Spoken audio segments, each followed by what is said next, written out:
Sanibona. I'm taking this video. I'm still awake. So isystem because like lijwayele ukuthi like I don't sleep anymore, because at some point I was like working day and night, you understand. That is why you like sorry. That is why uthola ukuthi uma ngikwazi ukubhitha kuma 100 kilometers, I understand, and then people are like, hayi bo, 100 kilometers kanjani in one day. But kwamanye amalanga like when cross nights and stuff, yabo. Ngicela ukubonga kakhulu bafethu. Thank you so much. Kuma comment, kuma phone call. Kunekhathi la ngiphelelwa amandla and then sleep on the side of the road, like kuma one stop khona lama one stop la ku N1 whereby there's shelter and they are sitting the table. Base kuba khona ley'nsimbi futhi lezi ziba la eceleni komgaqo. Uma unokuhlala kulezo zinsimbi, sometimes I will feel like my feet like are burning, like iy'nyawo zibuhlungu, ziyashisa, the shoulder, I'm dizzy. Kodwa uma ngithola i-call, uma kwenzeka ukuthi ifoni yami on, ngithola i-call,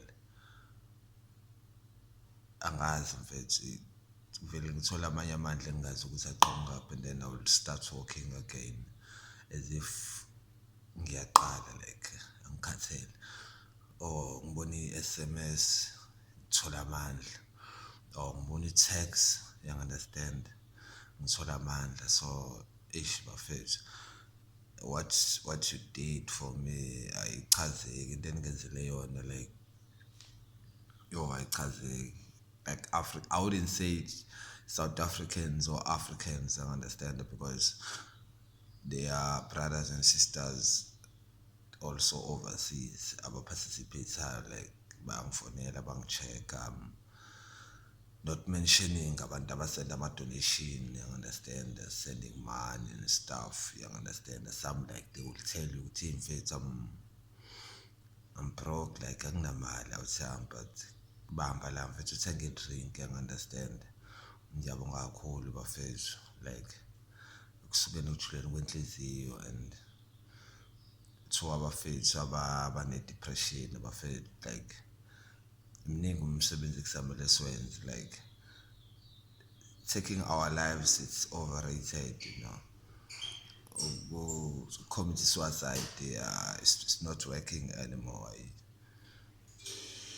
I think we need to start doing, sorry guys, le fridge itself laqala i-awareness yalo nje ukuthi kumele ngilale. I think now it's from 3 a.m, 4 a.m. It's 4:29. Since ngihleli I was talking with Tubafo la, Canon Shando, all the way from Lion King in Paris, you understand. Paris, no, Paris, yeah, since the school home, you understand, like about you and the situation. And thanks to you, brother, you understand. Mfethu has been there for me, like everyone, I'm artist, bafethu. Ngiyabonga bafethu, and peace. Ngiyabonga bafethu. I'm checking out namhlanje. I'm still in Cape Town. So today I'm checking out. By 10:30 I must be out of this guest house, and yeah, I'm still in the struggle, say past tickets, but hopefully something